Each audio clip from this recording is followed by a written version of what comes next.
नमस्कार मंडळी. गोदातीरी वसलेल्यांचा मान नाशिक भूमी, चित्र नाट्य मीडियाचा प्राण नाशिक भूमी, निसर्गाच्या शांत स्वरांचा मंगलनाद नाशिक भूमी आणि खळखळत्या या गोदावरीचा संवाद नाशिक भूमी. आणि याच प्रभू श्री रामचंद्रांच्या पदस्पर्शाने पावन झालेल्या नाशिक भूमीत आयाम नाशिक आयोजित गोदावरी संवाद 2024 या कार्यक्रमात मी कल्पेश कुलकर्णी आपल्या सगळ्यांचं मनापासून स्वागत करतो. मंडळी, संस्कृती, सर्जनशीलता आणि समुदाय यांचा अनोखा संगम म्हणजे आयाम नाशिक. जशी गोदामाई अथांग आहे, अखंड वाहत राहणारी आहे, तसंच आयाम नाशिक ही संस्था 2018 पासून तिच्या प्रवाहात एक व्यक्ती जोडत अखंडपणे कार्यरत आहे. आपल्यातल्या कलागुणांना वाव मिळावा आणि प्रत्येकाने आपल्या संस्कृतीचा अभिमान बाळगावा म्हणून आयाम नाशिक या संस्थेने अनेक यशस्वी उपक्रम राबवले. पाहुयात याच आयामच्या उपक्रमांचा आढावा देणारा एक छोटंसं एवी. धर्म, शास्त्र, कला और परंपराओं से परिपूर्ण शहर नासिक का अपना एक देशभक्ति का समृद्ध इतिहास भी है. हमारे शहर की सांस्कृतिक धरोहर अगली पीढ़ी तक पहुंचाने हेतु वर्ष 2018 में समान विचारधारा के कुछ मित्रों ने मिलकर एक बीज बोया, जिसका नाम है आयाम नाशिक. साहित्य, कला, इतिहास आदि विषयों पर वाचन, मंचीय प्रस्तुति तथा वैचारिक संगोष्ठी जैसे माध्यमों से अलख जगाने की आयाम नाशिक ने पहल की. संस्था के अध्यक्ष जाने माने डॉक्टर भरत केळकर ने इस संकल्पना को साकार करने में बड़ी अहम भूमिका निभाई. आयाम नाशिक इस संस्था की नींव एक दृढ़ संकल्प पे आधारित है. हर कार्यक्रम, हर उपक्रम से समाज में कुछ पॉजिटिव कंट्रीब्यूशन हो, सकारात्मक ऊर्जा पेश हो जाए. अनेक तरह के कार्यक्रम हो जाए, जैसे अक्षरबाग वाचन कट्टा हो, नहीं तो बहुत अच्छा हुआ गोदावरी संवाद जैसा उपक्रम हो. इसमें हमारा प्रयास ऐसा रहता है क्योंकि आजकल दुनिया में झूठा मिथ्या विमर्श स्थापन करने के लिए कई लोग, कई संस्थाएं लगे हुए हैं. लेकिन आयाम नाशिक का कार्यक्रम ऐसा हो कि जिसमें सत्य सामने आ जाए, क्योंकि सत्य यही हमारा विमर्श है. The truth is our narrative. हर कार्यक्रम में सत्य हम सामने करते हैं और मिथ्या विमर्श को नलीफाई कर देते हैं. इस संस्था से जुड़े हैं विवेक बापट जी, जो सचिव है, शुभदा देसाई जी, मिलिंद कुलकर्णी जी, रमेश कनानी जी और एडवोकेट मंजुषा गुर्जर जी, जो ट्रस्टी है. अर्थात विभिन्न व्यवसाय में होते हुए भी सारे सदस्यों का एक ही लक्ष्य है, संस्था के उद्देश्य का सम्मान. अक्षरबाग वाचन कट्टा युवाओं में वाचन अभिरुचि बढ़ाने हेतु एक प्रमुख उपक्रम. इस उपक्रम में मराठी भाषा हो या संस्कृत, हर भाषा साहित्य अभिवाचन के प्रति युवाओं में खास उत्साह दिखाई पड़ता है.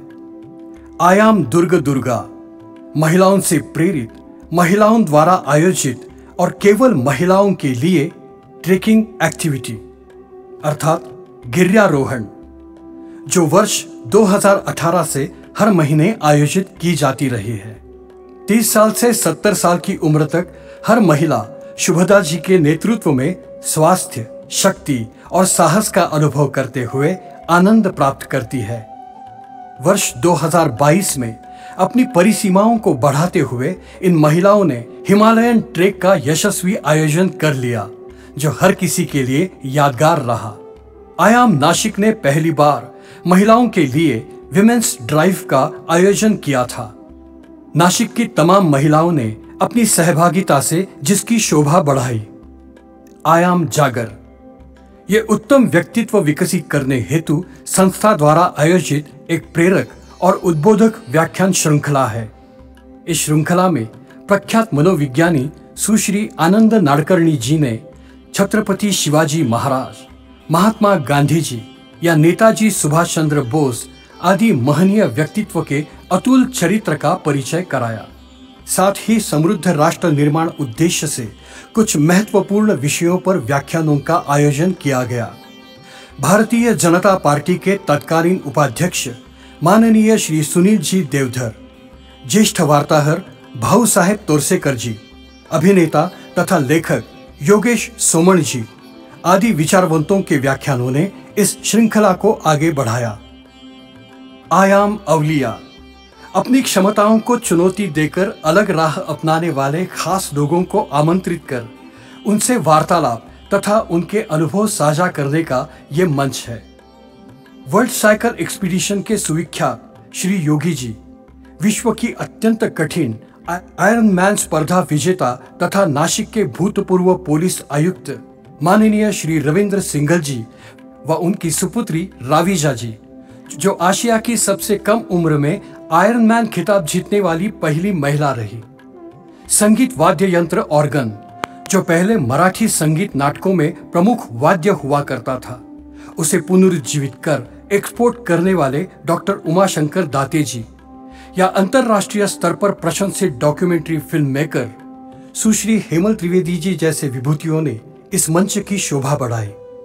राष्ट्रहित में समर्पित राष्ट्र प्रथम विचार को केंद्र स्थान में रखते हुए दिसंबर 2023 में नासिक के पहले वहले लिट फेस्ट अर्थात लिटरेचर फेस्टिवल का आयोजन लेखिका शेफाली वैद्य जी की मार्गदर्शन में किया गया।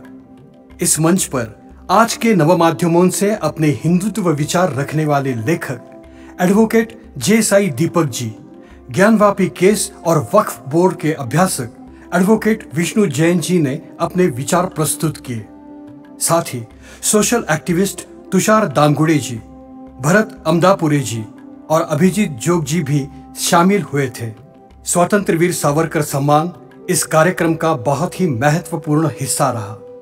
यहाँ देश सेवा और देश हित विचारधारा को प्रेरणा बनाने वाले किसी एक व्यक्ति विशेष को सम्मानित किया जाता है। इस श्रृंखला को अविरत रखते हुए हर साल गोदावरी संवाद लिट फेस्ट का आयोजन किया जाएगा। क्रांति सूर्य स्वतंत्र वीर विनायक दामोदर सावरकर जी का संपूर्ण जीवन एक प्रखर प्रेरणा का स्रोत रहा है, जिसकी अनुभूति कराने उद्देश्य से आयाम नासिक ने सुश्री मंगलाताई खाड़िलकर जी द्वारा प्रस्तुत अनादिमी अनंतमी तथा सावरकर बंधुओं की पत्नियों की अति कष्टपूर्ण जीवनी को प्रदीप्त करने वाला त्यातिघी अर्थात वो 3 देवियां इस नाटक का सादरीकरण आयोजित किया गया था। स्वतंत्र वीर सावरकर जीवन चरित्र के सुविख्यात लेखक सुश्री विक्रम संपत जी से श्री अक्षय जोग जी की वार्तालाप एक अत्यंत उल्लेखनीय कार्यक्रम रहा। नासिक के महाकवि कालिदास नाट्य मंदिर में किए गए इस आयोजन को प्रेक्षकों का भरपूर प्रतिसाद रहा।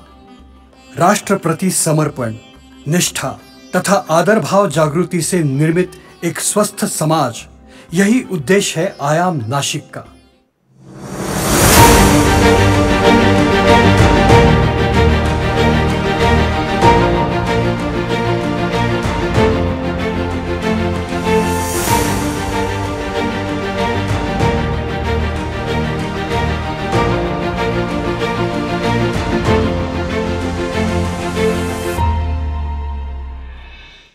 अपने उचित प्रयास तथा कार्यक्रम आयोजन से एक सुशिक्षित, सक्षम, प्रेरित समाज गठित करने की उद्दिष्ट पथ पर चल पड़ा है आयाम नासिक। समाज के प्रति समर्पण भाव से हर कार्यक्रम की प्रस्तुति करना ये आयाम नासिक संस्था का उद्देश्य रहा है। लेकिन हर बार दर्जेदार कार्यक्रम की प्रस्तुति होने के लिए आप सभी का आयाम नासिक संस्था के लिए आर्थिक योगदान देना जरूरी है। इसी बार भी आपके आर्थिक योगदान के लिए विनंती कर रहा हूं, जरूर कीजिए।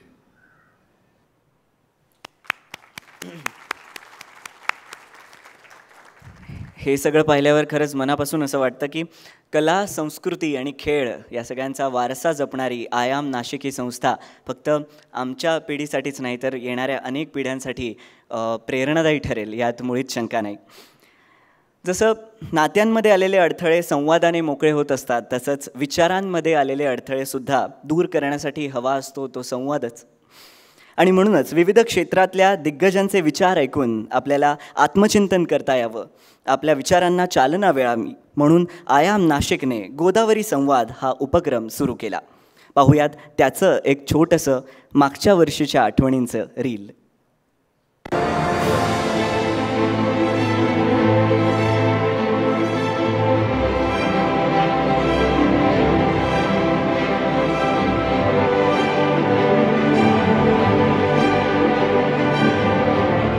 का असं सांगायचं तर अमेरिकेची ओळख म्हणजे गुलामी, स्लेव्हरी आणि रेसिझम हीच फक्त अमेरिकेची ओळख आहे हे त्यांना ठसवायचं. तिसरी स्ट्रॅटेजी आहे अतिरेकी लैंगिकता आणि हे सगळं त्यांनी 1920 साली लिहून ठेवलं. हे सगळ्यात महत्वाचं.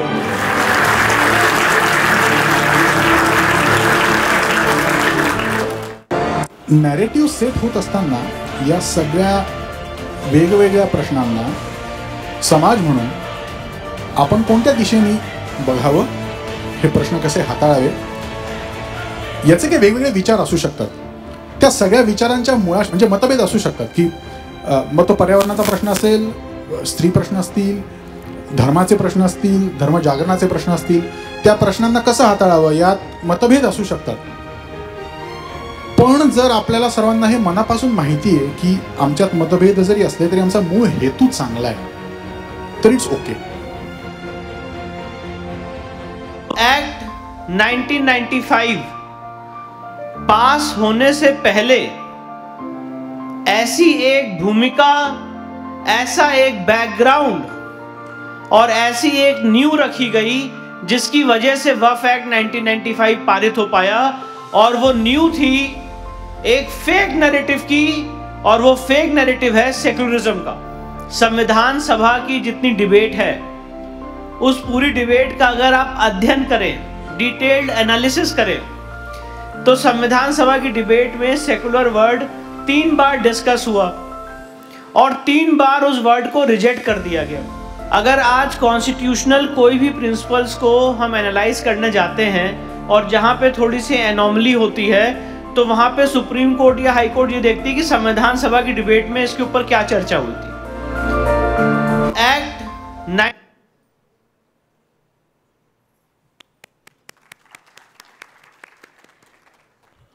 ज्या उपक्रमाच्या नावातच गोदावरी आहे, अर्थातच तो उपक्रम प्रवाही असायलाच हवा, नाही का?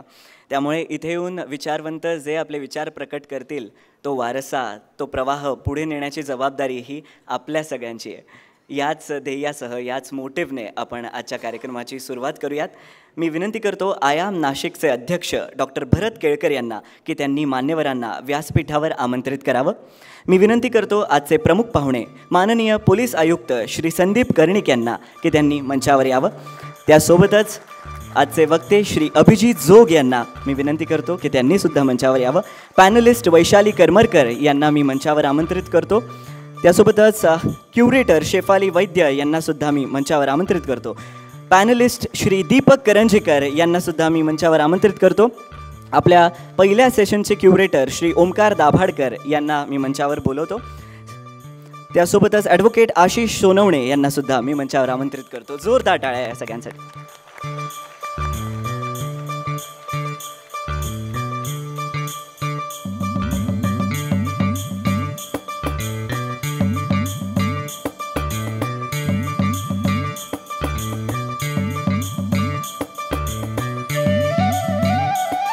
आपल्या सगळ्यांच्या येण्याने हे वातावरण आनंदी झालंच आहे, पण त्यासोबतच ते अजून प्रकाशमान करूयात दीप प्रज्वलनाने आणि मंत्रोच्चारांच्या मंगलनादात.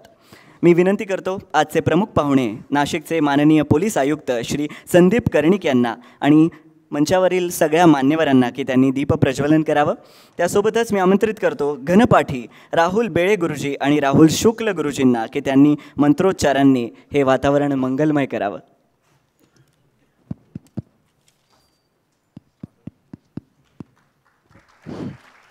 हरि ओम अग्निर्ज्योतिर्ज्योतिरग्निः स्वाहा सूर्यज्योतिर्ज्योतिरग्निः ज्योतिर्ज्योतिः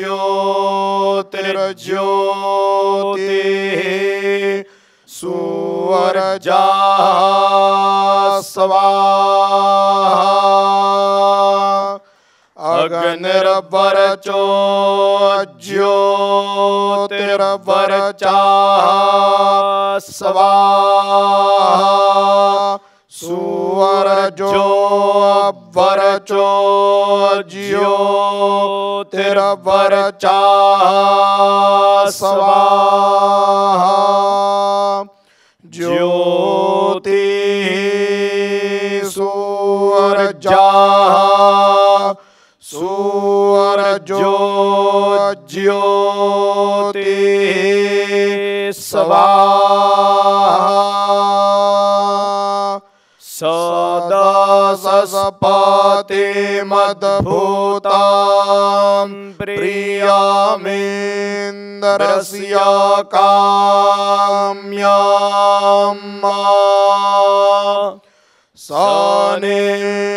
मेधामया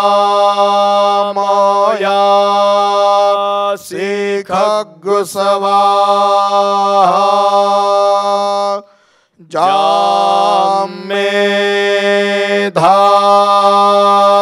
देवगणाः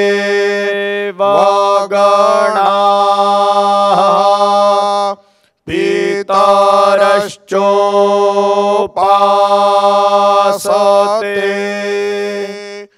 तया मध्यमे धयाग्ने मेधाविनां कुरु स्वाहा शांति शांति शांति।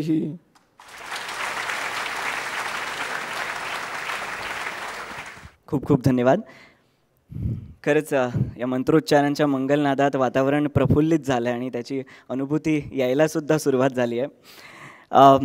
आता मी विनंती करतो आयाम नाशिकच्या विजनला दिशा देणारे आयाम नाशिकचे अध्यक्ष डॉक्टर भरत केळकर यांना की त्यांनी या कार्यक्रमाची प्रस्तावना करावी. आजच्या कार्यक्रमाचे प्रमुख पाहुणे माननीय CP साहेब कणिक साहेब,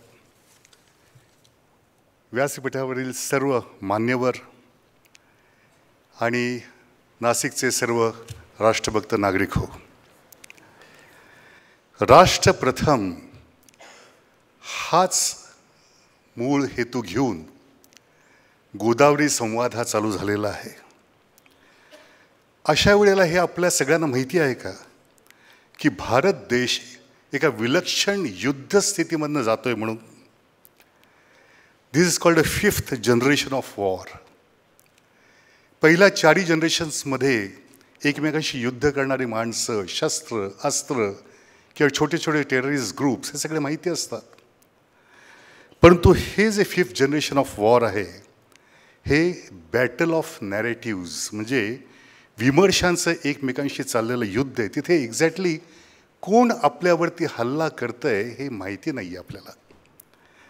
ते काय क्रिएट करतं, ते काय वापरतं, त्याला म्हणतात वेपन्स ऑफ मास डिसेप्शन म्हणजे सामाजिक भ्रम तयार करण्यासाठी. त्यांचा मोटिव्ह आपल्याला समोर येत नाही बऱ्याचदा. तिथे हे काय करतं त्याला एक शब्द आहे सोशल इंजिनिअरिंग. म्हणजे त्यांच्या मनात जे काय मुद्दे आहेत ते असा भ्रम तयार करायचं की ते आपल्याला आपलेच वाटावे. याचं काही उदाहरण घ्या की अमेरिकेतल्या ज्या इलेक्शनमध्ये केम्ब्रिज ॲनालिटिका या संस्थेने जे काय सोशल मीडियावरून कन्क्लूड करून त्याला एक दिशा दिली होती, किंवा त्याच्याही अगोदर ट्युनिशियामध्ये अरब स्प्रिंग झालं 2010ला. ही सगळी याची सुरुवात होत आपल्या भारत देशामध्ये सुद्धा ही चालू झालेली आहे. त्याच्यामध्ये काय काय करतात, एक संदर्भ म्हणजे कॉन्टेक्स्ट बदलतात किंवा कंटेंट माहिती बदलतात. एक उदाहरण द्यायचं म्हणजे एक लोकसभा इलेक्शनचं बघा. काय कॉन्टेक्स्ट त्यांनी केला की या ठिकाणी संविधान धोक्यात आहे, संविधान बदलणार आहे. आपण सगळे अभ्यासक आहात, आपल्याला माहिती आहे संविधान असं कोणी कधीही बदलू शकत नाही. तरी पण तो एक भ्रम तयार केला आणि त्याच्यावरती पुन्हा पूर्ण सत्य केलं की ह्याच्यामुळे आरक्षण जाणार आहे, जे बऱ्याच समाजातल्या लोकांना असं वाटलं आहे तिथे. आणि हा भ्रम एका वेगळ्या दिशेने मतपरिवर्तन करत गेलेलं आहे तिथे. वारंवार रेटून खोटं सांगणं आणि सामाजिक परिवर्तन करणं हे आपल्याला वाटतं आपल्या देशामध्येच आहे. परंतु जॉर्ज सोरोससारखे माणसं तिकडून भारतावरच्या राजकीय स्थितीवरती कॉमेंट करतात, हे किती धक्कादायक आहे. म्हणजे ह्याला कोण कशा पद्धतीने आर्थिक मदत देतं हे आपल्या समोर लक्षात येतं. आणि ह्यासाठीच आयाम नाशिक याने हा मंच प्रबोधनासाठी 2018पासून चालू केलेला आहे. हे बघा, हे वेगवेगळे डिजिटल याच्यानी AI असे कन्क्लुजन चेंज करू शकतील, परंतु त्याला उपाय काय आहे? उपाय आहे संपर्क आणि संवाद. आणि ह्यासाठीच हा आयाम नाशिकचा मंच संपर्क आणि संवादासाठी हा मंच प्रबोधनाचं काम करत आहे तिथे. हे नॅरेटिव्स आत्तापासून आहे का असं नाही. रामायणामध्ये सुद्धा राज्याभिषेकानंतर सीतेविषयी असेच वेगवेगळे नॅरेटिव्ज विमर्श समाजामध्ये पसरवले गेले आणि राजसत्तेला रामाला काही असे निर्णय घ्यावे लागले, ते आपल्यालाही माहिती आहे. हे ह्या विमर्शाला वेगळ्या विमर्शाने सुद्धा आपल्याला उत्तर देता येतं का? महाभारतामध्ये जेव्हा युद्ध चालू होतं, द्रोणाचार्य सेनापती होते, तेव्हा असा विमर्श केला की अश्वत्थामा मारला गेला आणि अश्वत्थामा मारला गेल्यानंतर त्यांचं धैर्य खचलं. म्हणजे हे दोन्ही बाजूने असे विमर्श हे चालू होतात. मग सत्य कसं आणायचं समोर, यासाठी ईशावास्योपनिषदामधला 15वा श्लोक खूप चांगला आहे.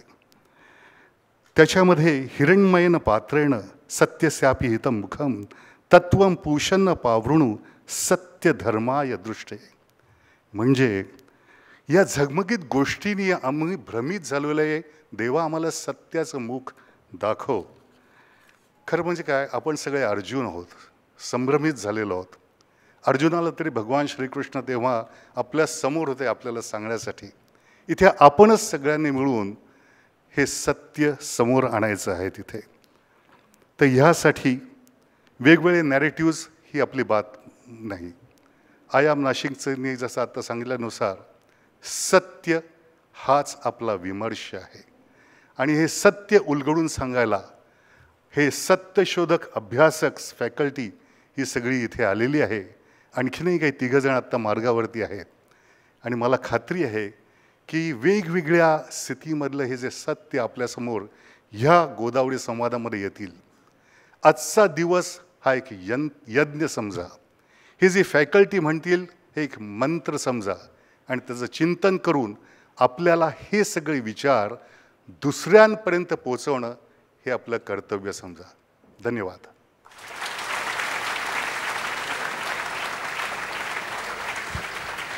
खूप खूप धन्यवाद सर. आजचे आपले प्रमुख पाहुणे नाशिकचे माननीय पोलीस आयुक्त श्री संदीप कर्णिक यांचा मी थोडक्यात परिचय करून देतो. माननीय श्री संदीप कर्णिक यांना आपण अनेक ठिकाणी रिअल लाईफ हिरोची भूमिका वठवताना पाहिलंच आहे. त्यांचं शिक्षण BE इलेक्ट्रॉनिक्स नंतर MBA मार्केटिंगमध्ये आणि मास्टर्स पोलीस मॅनेजमेंटमध्ये झालं आहे. जालना, नांदेड आणि पुण्यात ते सुपरिटेंडंट ऑफ पोलीस म्हणून कार्यरत होते. मग anti corruption bureau Thane range, deputy commissioner of police Mumbai, special branch zone 2 economic offence विंगमध्ये त्यांनी काम केलं. त्यासोबतच additional commissioner of police Mumbai आणि joint commissioner of police Pune म्हणून सुद्धा त्यांनी उल्लेखनीय कामगिरी केली. असे तरुणांसाठी इन्स्पिरेशन असलेले माननीय श्री संदीप कर्णिक यांच्यासाठी एकदा जोरदार टाळ्या होऊन जाऊ द्या. त्यांचा सत्कार करण्यासाठी मी विनंती करतो आयाम नाशिकचे अध्यक्ष डॉक्टर भरत केळकर यांना. एक विशेष उल्लेख त्यासोबत मला करायचा आहे की 2015 साली नाशिक आणि त्र्यंबकेश्वरमध्ये झालेल्या सिंहस्थ कुंभमेळ्याचं एक व्हिज्युअल नरेटिव्ह ज्याचं नाव आहे अ सेलेस्टियल गॅदरिंग हे पुस्तक मान्यवरांना देण्यात येत आहे.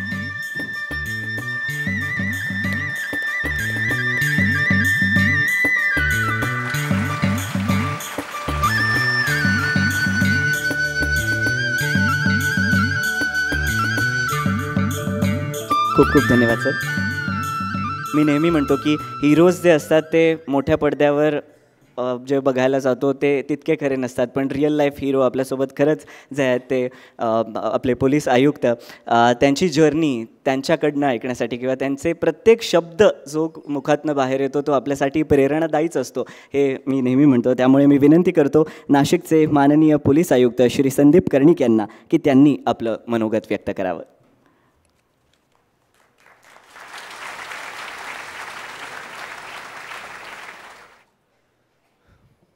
व्यासपीठावरील सर्व मान्यवर, व्यासपीठासमोर बसलेले आपण सर्व मान्यवर, सर्वप्रथम मला या ठिकाणी बोलवून हा मान दिल्याबद्दल आय एम नाशिक यांचे मी खूप आभारी आहे. गोदावरी संवाद हा जो काही उपक्रम आहे, ए वेव्ह ऑफ थॉट्स, आजच्या जगामध्ये आपल्याला विचार करायला वेळ नाही आहे, आपण मोबाईलमध्ये बिझी असतो. काही जण पोटाच्या लढाईमध्ये बिझी असतात, काही जण पैसे कमवण्याच्या लढाईत बिझी असतात, आणि काही जण अशा प्रकारे विचार करायला आपला वेळ देतात. आपल्याकडे विचार करायचा झाला, सगळ्यात महत्त्वाचा, मी एक हिस्ट्रीचा स्टुडंट आहे, हिस्ट्री, सोशॉलॉजी, अँथ्रोपॉलॉजी, म्हणजे इंजिनिअरिंगचं बॅकग्राऊंड जरी असलं तरी हे आवडते विषय वेगळे आहेत. त्यामुळे बरेचदा कधीतरी पोलीसमध्ये फार विचार करायला वेळ नसतो, कंटिन्यू काहीतरी छोट्या मोठ्या फालतू गोष्टीवर फोन चालू असतात. पण ह्या 3 विषयांचा वाचन केलं, कधीतरी अभ्यास केला, तर असं वाटतं की विचार करायचा तर मागच्या 2000 वर्षाचा विचार झाला पाहिजे आणि पुढच्या येणाऱ्या 2000 वर्षाचा विचार झाला पाहिजे.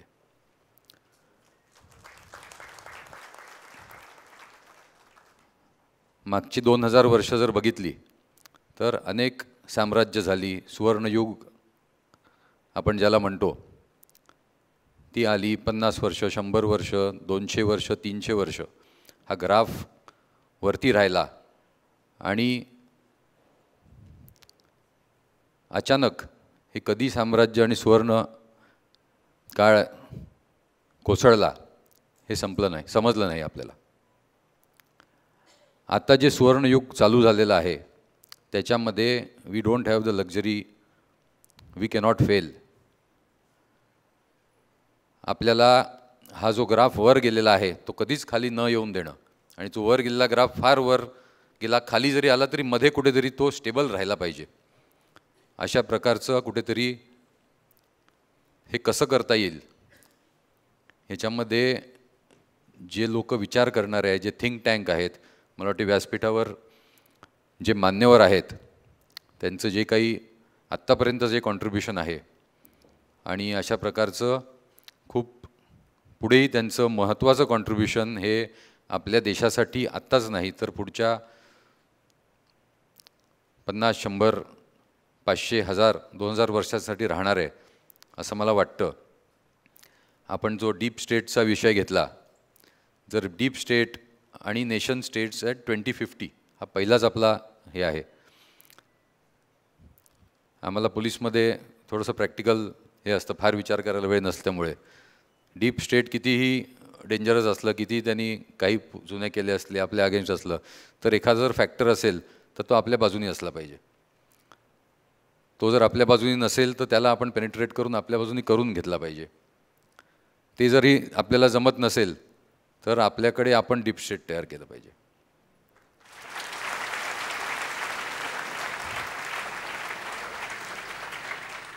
आणि हे अशा प्रकारचं एक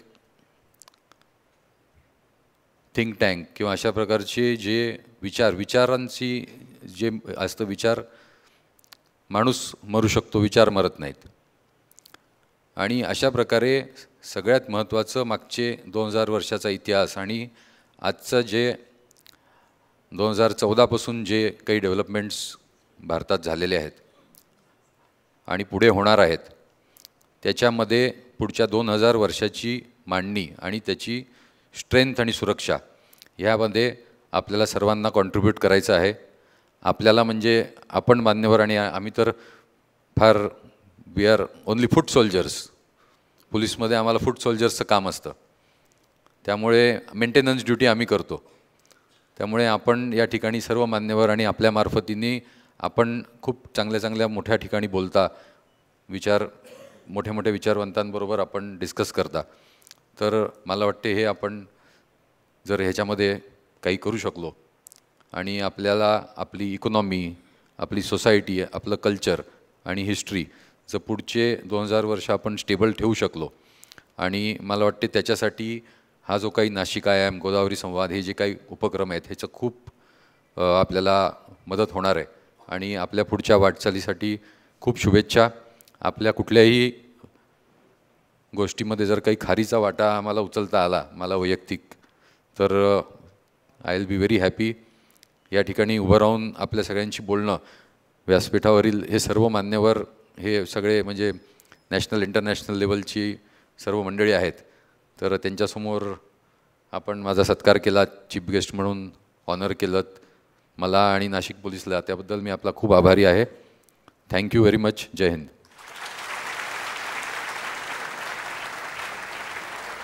खूप खूप धन्यवाद सर. आपण खरंच खूप भाग्यवान आहोत की आपल्याला आत्ताचा किंवा स्वतःचा विचार न करता पुढच्या 2000 वर्षांनंतरचा विचार करणारे पोलीस आयुक्त लाभले आणि त्यामुळे आमच्या सगळ्यांच्या वतीने खूप खूप थँक्यू खरं तर तुम्हाला, कारण we all are safe just because of you all. खूप खूप धन्यवाद. जोरदार टाळ्या पुन्हा एकदा. त्यासोबतच आत्ताच आगमन झालं आहे आपले गेस्ट स्पीकर श्री आनंद नरसिंहन यांचं, त्यांच्यासाठी जोरदार टाळ्या झाल्या पाहिजे. मंडळी, आपल्याला एका भावनेतून दुसऱ्या भावनेची अनुभूती क्षणार्थात देण्याचं गाण्या इतकं सामर्थ्य इतर दुसऱ्या कुठल्याही कलेमध्ये नाही आहे. त्यामुळे आता तिच्या मधुर आवाजातून आपल्यामध्ये देशभक्तीची भावना जागृत करण्यासाठी येते गायिका रसिका नातू. सादर होत आहे वंदे मातरम.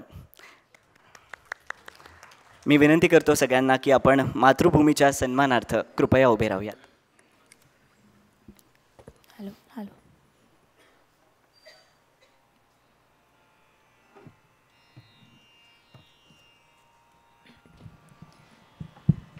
वंदे मातरम वंदे मातरम सुजलाम सुफलाम मलयज शीतलाम शस्य श्यामलां मातरं वन्दे मातरम् शुभ्रज्योत्स्नां पुलकितयामिनीं फुल्लकुसुमितद्रुमदलशोभिनीं सुहासिनीं सुमधुरभाषिणीं सुखदां वरदां मातरं वन्दे मातरम् कोटिकोटिकण्ठ कलकलनिनादकराले कोटि भुजै धृतखरकरवाले अबला के नमाय तो बोले बहुबलधारिणीं नमामि तारिणीं रिपुदलवारिणीं मातरं वन्दे मातरम् तुमि विद्या तुमि धर्म तुमि हृदि तुमि मर्म त्वं हि प्राणाः शरीरे बाहुते तुमि महाशक्ति हृदये तुमि महाभक्ति तोमारै प्रतिमा गणि मंदिरे मंदिरे मातरं वन्दे मातरम् त्वं हि दुर्गा दश प्रहरणधारिणीं कमला कमलदलविहारिणीं